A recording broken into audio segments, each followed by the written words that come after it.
ఓం శ్రీ వరమహాలక్ష్మీదేవి నమః. అందరికీ నమస్కారం అండి. ఈ వీడియోలో వరలక్ష్మి వ్రతంలో కలసం ఏ విధంగా పెట్టుకోవాలి, కలసం పెట్టుకోవడానికి ఏదైనా ఆచారం ఆనవాయితీ ఉండాలా, ఆనవాయితీ లేని వారు కలసం పెట్టుకోకూడదా, ఇంకా కలసం పెట్టినప్పుడు కలసంలో ఎటువంటి వస్తువులు వేసుకోవాలి, ఈ కలసాన్ని అమ్మవారికి ఎటువైపున పెట్టాలి, పూజ పూర్తయిన తర్వాత కలసాన్ని ఏం చేయాలి, కలసంలో వేసినటువంటి వస్తువుల్ని, కలసం పైన పెట్టినటువంటి వస్తువుల్ని ఏం చేయాలి అనే విషయాలన్నీ కూడా వీడియోలో క్లియర్గా తెలుసుకుందామండి. అందుకని వీడియోని ఎక్కడ కూడా స్కిప్ చేయకుండా చివరి వరకు చూడండి. నేను ఆల్రెడీ మన ఛానల్లో వరలక్ష్మీదేవి అమ్మవారి వ్రతం ఏ విధంగా ఆచరించాలి అనేది వీడియో అయితే తీసి ఛానల్లో అయితే పోస్ట్ చేశానండి. ఎవరికైనా ఇంట్రెస్ట్ ఉంటే నేను వీడియో లింక్ అయితే ఇక్కడ డిస్క్రిప్షన్ బాక్స్ లో ఇస్తాను, చూడండి. ఈ 2025 సంవత్సరంలో మనకి వరలక్ష్మీదేవి అమ్మవారి వ్రతం 2025 ఆగస్టు 8 శుక్రవారం రోజు వచ్చిందండి. ఒకవేళ మీకు ఈ రోజు వ్రతం చేసుకోవడం కుదరకపోతే ఈ శ్రావణ మాసంలో వచ్చి ఏ శుక్రవారం రోజైనా మీరు అమ్మవారి వ్రతం అయితే ఆచరించవచ్చు. వరలక్ష్మి వ్రతంలో తప్పకుండా కలసం పెట్టుకుని మనం వ్రతం అయితే ఆచరించాలి. అయితే వ్రతం ఆచరించేవారు కలసం పెట్టుకునే ఆచారం ఉంటే మీరు కలసం పెట్టుకుని పూజ నిర్వహించుకోండి.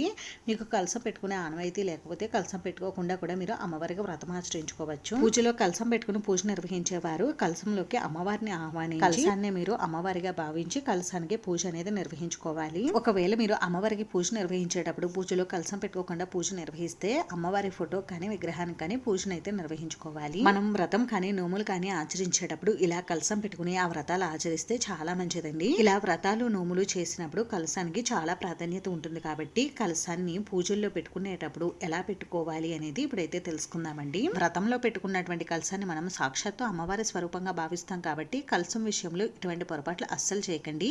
అవి ఏమిటనేది కూడా నేను వీడియోలో అయితే చెప్తూ ఉంటాను, వినండి. కలసం ఎక్కడైతే పెట్టుకుంటామో అక్కడ ముందుగా శుభ్రం చేసుకుని పసుపుతో అలికి బియ్య పిండితో ముగ్గు అయితే పెట్టుకోవాలండి. వరలక్ష్మి వ్రతం అనే కాదండి, మనం ఏ వ్రతం చేసినా పూజ చేసినా కలసాన్ని ఈ విధంగానే పెట్టుకోవాలి. ఇలా బియ్య పిండితో ముగ్గు పెట్టుకుని ఈ ముగ్గులో కొద్దిగా పసుపు కుంకుమలు ఉంచి ఇప్పుడు ఒక పీట కూడా తీసుకుని పీటకు కూడా పసుపు రాసి బియ్య పిండి కుంకుమతో బొట్లు పెట్టుకుని పీటను కూడా అందంగా అలంకరించుకోవాలి. పీట పైన ఏదైనా వస్త్రం ఉంటే పరుచుకోవాలి. ఆ తర్వాత ఈ పీట పైన 3 గుప్పుల వరకు బియ్యం పోసి బియ్యం పైన కొద్దిగా పసుపు కుంకుమను ఉంచి ఇప్పుడు మనం ఏ అమ్మవారికి అయితే పూజ చేసుకుంటామో ఆ అమ్మవారి చిత్రపటం అయితే పెట్టాలి. మనం ఇక్కడ వరలక్ష్మీదేవి అమ్మవారి పూజ చేసుకున్నాం కాబట్టి వరమహాలక్ష్మీదేవి అమ్మవారి ఫోటోని గంధం కుంకుమ బొట్లతో అందంగా అలంకరించుకుని పూజలో పెట్టుకోవాలి. పూజా పీట పైన తప్పకుండా బియ్య పిండితో ముగ్గులు అయితే పెట్టుకోవాలండి. ఎందుకంటే మనం పూజ చేసినప్పుడు కలస రూపంలోకి మనం ఆ దేవతను అక్కడికి ఆహ్వానిస్తాం కాబట్టి తప్పకుండా పూజా పీఠాన్ని అందంగా అలంకరించుకోవాలి. అమ్మవారి ఫోటోని ఈ విధంగా పువ్వులతోటి పువ్వుల మాలలతోటి అందంగా అలంకరించుకోండి. ఈ విధంగా పూజకు కావాల్సినవన్నీ కూడా సిద్ధం చేసుకోండి.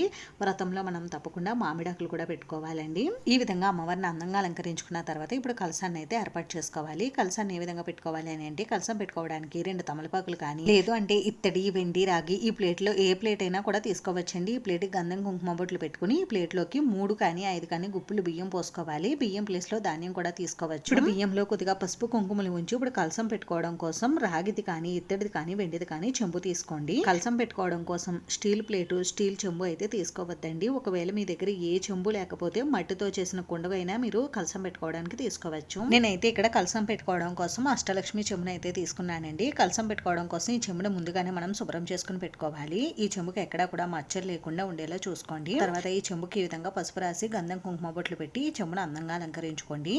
ఈ చెంబుకి 3 కానీ 5 కానీ బొట్లు అయితే పెట్టుకోండి. అలాగే ఈ చెంబు పైన చాలా మంది స్వస్తిక్ గుర్తు కూడా వేసుకుని బొట్లు పెట్టుకుని అందంగా అలంకరించుకుంటారండి. మీకు చెంబుని ఏ విధంగా అలంకరించుకోవాలనుకుంటే ఆ విధంగా అలంకరించుకోండి. ఈ విధంగా కలసాన్ని గంధం కుంకుమ బొట్లతో అందంగా అలంకరించుకున్న తర్వాత ఇప్పుడు ఈ చెంబుని మనం బియ్యం పైన పెట్టుకోవాలండి. ఇప్పుడు ఒక తొడుము తీసేసిన తమలపాకు కానీ లేదు అంటే పసుపు కొమ్ము కానీ తీసుకుని 3 పోచలు కానీ 5 పోచలు కానీ దారాన్ని తీసుకుని దారానికి పసుపు రాసి ఇప్పుడు ఈ పసుపు దారానికి తమలపాకు కానీ లేదు అంటే పసుపు కొమ్ము కానీ కట్టి కంకణం సిద్ధం చేసుకోవాలి. ఇప్పుడు ఈ కంకణానికి గంధం కుంకుమ బొట్లు పెట్టి కంకణాన్ని మనం చెంబుకి అయితే కట్టుకోవాలి. ఇక్కడ వీడియోలో చూపిస్తున్నాను కదండి, ఈ విధంగా అయితే కట్టుకోండి. ఇప్పుడు ఈ చెంబులోకి సగం వరకు శుద్ధ జలం మంచినీటిని అయితే పోసుకోవాలి. ఈ మంచినీటిని మనం వాడినవి కాకుండా అప్పటికప్పుడు ట్యాప్ ద్వారా పట్టిన వాటర్ని అయితేనే తీసుకోవాలండి. మీ దగ్గర గంగాజలం ఉంటే గంగాజలం కూడా తీసుకోవచ్చు. లేదంటే ఏదైనా నదీ జలం ఉన్నా కూడా మీరు కలసాన్ని ఏర్పాటు చేసుకోవడం కోసం తీసుకోవచ్చు. ఒకవేళ మీ దగ్గర ఎక్కువ నదీ జలం లేకపోతే ఈ వాటర్ లోకి 2-3 చుక్కలు నదీ జలం కానీ గంగాజలం కానీ వేసుకోవచ్చు. ఆ తర్వాత ఈ నీటిలోకి కొద్దిగా పసుపు, కుంకుమ, గంధం, అక్షతలు, కొద్దిగా జవాది పౌడర్, పచ్చకర్పూరం, 3 యాలకులు, 3 లవంగాలు, ఒక చిల్లర నాణం, అలాగే కొద్దిగా ఒక 3 రకాల పుష్పాలు ఇవన్నీ కూడా మనం ఈ కలసంలోకి అయితే వేసుకోవాలి. కలసంలో వేసే కాయిన్ రాగి కానీ వెండి కానీ ఇత్తడిది కానీ తీసుకుంటే చాలా మంచిదండి. ఒకవేళ ఈ కాయిన్స్ ఏమి కూడా మాకు లేవండి అనుకుంటే 1 రూపీ కాయిన్ అయినా కూడా మీరు ఈ కలసంలో వేసుకోవచ్చు. బంగారం కాయిన్ ఉంటే బంగారం కాయిన్ కూడా వేసుకోవచ్చండి. ఇవన్నీ కూడా వేసుకున్న తర్వాత ఇప్పుడు ఒక మామిడి కొమ్మను ఈ విధంగా నేను వీడియోలో చూపిస్తున్నాను కదండి, ఈ విధంగా అయితే పెట్టుకోండి. ఒకవేళ మీ దగ్గర మామిడి కొమ్మ లేకపోతే ఒక 5 తమలపాకులు తీసుకుని ఈ విధంగా పెట్టుకోండి. ఇప్పుడు కలసం పైన పెట్టుకోవడం కోసం ఒక కొబ్బరికాయని తీసుకోండి. ఈ కొబ్బరికాయకి పీచు ఎక్కువ ఉన్నదైనా పర్వాలేదు, ఇలా పీచు తక్కువ ఉన్న కొబ్బరికాయ తీసుకున్నా పర్వాలేదండి. కొంతమంది అయితే వరలక్ష్మి వ్రతంలో కలసం పెట్టుకోవడానికి కొబ్బరి బొండాన్ని కూడా తీసుకుంటూ ఉంటారండి. మీరు ఏది తీసుకున్నా కూడా పర్వాలేదు. ఆ తర్వాత కొబ్బరికాయకి ఈ విధంగా నిండుగా పసుపునైతే రాసుకోవాలి. ఎక్కడ కూడా మచ్చలు లేకుండా నిండుగా పసుపునైతే రాసుకోండి. ఇలా పసుపు రాసుకున్న తర్వాత కుంకుమతో ఈ విధంగా బొట్టు పెట్టుకోండి.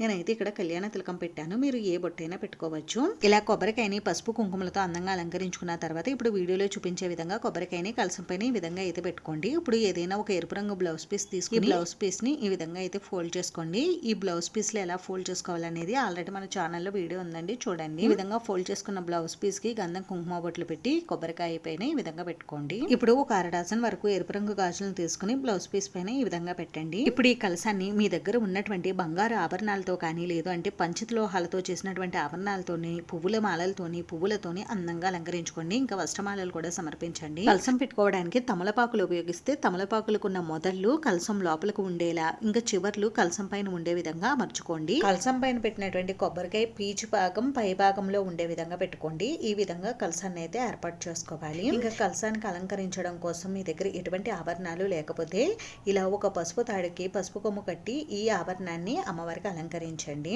అలాగే చాలా మంది వరలక్ష్మి వ్రతం రోజు కలసాన్ని అలంకరించుకోవడం కోసం బంగారు లక్ష్మీ కాసును అయితే తీసుకుంటూ ఉంటారండి. ఇలా బంగారు లక్ష్మీ కాసును తీసుకున్న వారు పసుపు తాడికి బంగారు లక్ష్మీ కాసును గుచ్చుకుని కలసానికి అలంకరించుకోవచ్చు. అయితే ఈ లక్ష్మీ కాసుని ప్రతి సంవత్సరం కూడా కొత్తది తీసుకోవాలి అని అంటే మీరు ప్రతి సంవత్సరం కూడా పూజ పూర్తయిన తర్వాత ఈ లక్ష్మీ కాసుని మీరు తాలిబొట్టులో అంటే మంగళసూత్రంలో కట్టుకుంటే మళ్ళీ నెక్స్ట్ సంవత్సరం కొత్తది తీసుకోవాలండి. లేదండి మేము ఈ సంవత్సరం తీసుకున్న లక్ష్మీ కాసుని ప్రతి సంవత్సరం కూడా అమ్మవారికి అలంకరించుకోవడానికి ఉపయోగించుకుంటాము అనుకుంటే మీరు కొత్తది తీసుకోవాల్సిన అవసరం లేదు. పాత లక్ష్మీ కాసునే ఆ రోజు పాలతో కానీ నీళ్ళతో కానీ శుభ్రం చేసుకుని మీరు అమ్మవారికి మళ్ళీ ఆ కాసుని ఉపయోగించవచ్చు. అంటే నెక్స్ట్ ఇయర్ పూజ కోసం. ఒకవేళ మీరు ధరిస్తే మాత్రం మీరు కొత్త లక్ష్మీ కాసుని తీసుకోవాలండి. అయితే బంగారం కొనలేని వారు ఇత్తడి, రాగి, వెండి ఈ లక్ష్మీ కాసులు కూడా అమ్మవారికి అలంకరించవచ్చు. ఇంకా ఈ కలసానికి మీరు బంగారు ఆభరణాలు అలంకరించాలి అనుకుంటే మీరు వేసుకున్న బంగారు ఆభరణాలు అయితే వాటిని తప్పకుండా ఆవు పాలతో కానీ, పసుపు కలిపినటువంటి జలంతో కానీ శుద్ధి చేసి ఆ తర్వాత మాత్రమే మీరు కలసానికి అలంకరించాలి. మీరు వేసుకున్నటువంటివి డైరెక్ట్ గా శుద్ధి చేయకుండా బంగారు ఆభరణాలను కలసానికి అస్సలు అలంకరించకూడదండి. అమ్మవారి వ్రతానికి కలసాన్ని ఈ విధంగా అలంకరిస్తే చాలండి. చాలా మంది బయట మార్కెట్లో ఇంకా కలసాన్ని అందంగా అలంకరిస్తామని బయట దొరికేటటువంటి కాసుల పేర్లు, చౌకర్లు ఇవి తెచ్చి కలసాన్ని అలంకరిస్తున్నారు. అలా ఎట్టి పరిస్థితుల్లోనే చేయవద్దండి. ఎందుకంటే బయట కొన్నటువంటి కాసుల పేర్లు అవన్నీ కూడా ప్యూర్ బ్రాస్ అయితే కాదు, అందులో కొద్దిగా ఇనుము, స్టీలు ఇటువంటివి కూడా కలుస్తూ ఉంటాయి. ఒకవేళ మీరు అమ్మవారిని ఎక్కువ ఆభరణాలతో అలంకరించుకోవాలి కలసాన్ని అనుకుంటే మీకు బయట మార్కెట్లో దొరుకుతాయండి పంచలోహాలతో చేసినటువంటి ఆభరణాలు. ఆ ఆభరణాలు తెచ్చి మీరు అలంకరించుకోవచ్చు, తప్పేమీ లేదు. అంతేకాని బయట తక్కువ రేటుకు దొరికేటటువంటి కాసుల పేర్లు అటువంటి నగలు తెచ్చి అమ్మవారి కలసాన్ని అస్సలు అలంకరించవద్దండి. ఎందుకంటే వ్రతం చేసినప్పుడు మంత్రోచ్చాటనతో మనం అమ్మవారిని కలసంలోకి ఆహ్వానిస్తాము. కాబట్టి అమ్మవారికి ఇలా ఇనుము, స్టీల్ తో చేసినటువంటి వస్తువులు వేసి అమ్మవారిని అవమానించకూడదు. కాబట్టి అలాగే మనం వ్రతం చేసిన ఫలితం పోకుండా ఉండడం కోసం మనం ఈ పనులు అయితే చేయకూడదండి. కలసం విషయంలో వరలక్ష్మీదేవి అమ్మవారి వ్రతం కోసం కలసాన్ని ఈ విధంగా ఏర్పాటు చేసుకోవాలి. ఇంకా మీ దగ్గర ఎక్కువ పూలు ఉంటే కలసాన్ని పూలతో అందంగా అలంకరించుకోండి. పూజలో ఈ విధంగా కలసాన్ని ఏర్పాటు చేసుకున్న తర్వాత ముందుగా దీపారాధన అయితే చేయాలి. దీపారాధన చేసిన తర్వాత ఆచమనం చేసుకుని సంకల్పం చెప్పుకుని ఇప్పుడు మనం కుడి చేతిని కలసం పైన ఉంచి కలస మంత్రం చెప్పుకుని మంత్రపూర్వకంగా అమ్మవారిని కలసంలోకి ఆహ్వానించాలి.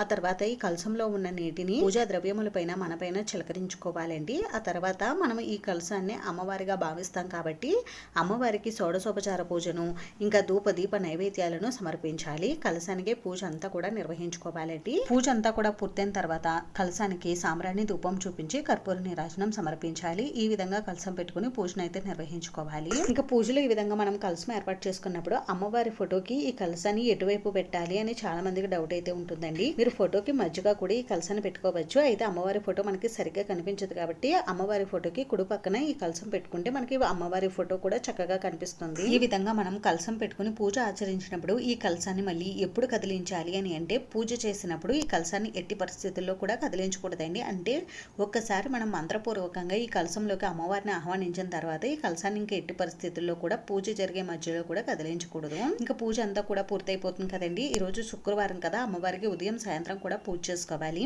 ఆ తర్వాత నెక్స్ట్ డే మార్నింగ్ శనివారం రోజు కూడా ఉదయం అమ్మవారికి పూజ చేసుకుని పూజ అంతా కంప్లీట్ అయిన తర్వాత అప్పుడు మాత్రమే దీపారాధన కొండెక్కిన తర్వాత మాత్రమే మనం ఈ కలసాన్ని కదిలించాలి. ఇంకా కలసాన్ని కదిపిన తర్వాత ఈ కలసం పైన పెట్టినటువంటి కొబ్బరికాయని, బ్లౌజ్ పీస్ని, గాజుల్ని ఇవన్నీ కూడా ఏం చేయాలి అని అంటే కొబ్బరికాయని మనం ఏదైనా ఇంట్లో స్వీట్ గా చేసుకుని ఇంట్లో వారందరూ కూడా తినవచ్చండి. లేదండి మేము అమ్మవారిగా భావించినటువంటి ఈ కలసంలో ఉన్న కొబ్బరికాయని మేము కొట్టుకుని ప్రసాదంగా స్వీకరించలేమనుకునేవారు ఈ కొబ్బరికాయని పారే నీటిలో వదిలేయవచ్చు. ఇంకా కలసం పైన పెట్టినటువంటి బ్లౌజ్ పీస్, గాజుల్ని మనం ఎవ్వరికి ఇవ్వకూడదండి, మనం మాత్రమే ఉపయోగించుకోవాలి. ఇంకా కలసానికి అలంకరించినటువంటి పసుపు కొమ్ముని రంగరించి మనం తాళిబొట్టుకు కానీ ముఖానికి కానీ రాసుకోవచ్చండి. లేదంటే దానిని బీరువాలోనైనా జాగ్రత్త పెట్టుకోవచ్చు. ఇంకా కలసానికి అలంకరించినటువంటి లక్ష్మీ కాసు ఉంది కదండి, ఈ లక్ష్మీ కాసుని మేము నెక్స్ట్ ఇయర్ మళ్ళీ కొత్తది అమ్మవారికి తీసుకుంటాం అనుకుంటే ఈ లక్ష్మీ కాసుని మంగళసూత్రంలో అయితే కట్టుకోవచ్చండి. లేదు అంటే దీనిని కూడా జాగ్రత్త చేసుకుని నెక్స్ట్ ఇయర్ పూజలో అమ్మవారికి అలంకరించవచ్చు. ఇంకా ఈ కలసంలో వేసినటువంటి కాయిన్ ఉంది కదండి, ఆ కాయిన్ కూడా బీరువాలో దాచుకోవచ్చు. ఇంకా కలసంలో ఉన్నటువంటి వాటర్ ని స్టోర్ చేసుకుని మనం ఇంటిని శుద్ధి చేసుకోవడానికి వాడుకోవచ్చండి. అలాగే ఈ కలసంలో ఉంచిన నీటిని కలసం కదిపిన తర్వాత ఇల్లంతా కూడా ఒకసారి చిలకరించుకోవాలి. లేదు అంటే కలసంలో ఉన్న వాటర్ ని ఎవరో తొక్కని చోట చెట్టు మొదట్లో అయితే వేసేయండి. ఇంకా కలసానికి అలంకరించినటువంటి పువ్వుల మాలల్ని, వస్త్రమాలల్ని, మామిడాకుల్ని, ఇంకా కలసానికి కట్టుకున్నటువంటి కంకణాన్ని ఏం చేయాలి అని అంటే వీటిని కూడా ఎవరో తొక్కని చోట అయితే వేసేయండి. లేదు అంటే పారే వాటర్ లో కూడా వేసేయవచ్చు. ఇంకా కలసం కింద పోసినటువంటి బియ్యాన్ని ఏదైనా స్వీట్ చేసుకుని ఇంట్లో వారందరూ కూడా తినవచ్చండి. లేదు అంటే ఆవుకు తినిపించవచ్చు. అంతేనండి. చూసారు కదా, ఈ వీడియో మీకు నచ్చితే ప్లీజ్ లైక్ చేసి, షేర్ చేసి, సబ్స్క్రైబ్ చేసుకోండి. వీడియోలో ఇంకా ఎక్కడైనా డౌట్స్ ఉంటే నాకు కామెంట్ చేయండి, రిప్లై అయితే తప్పకుండా ఇస్తాను. వీడియోని చివరి వరకు చూసినందుకు చాలా థ్యాంక్స్ అండి.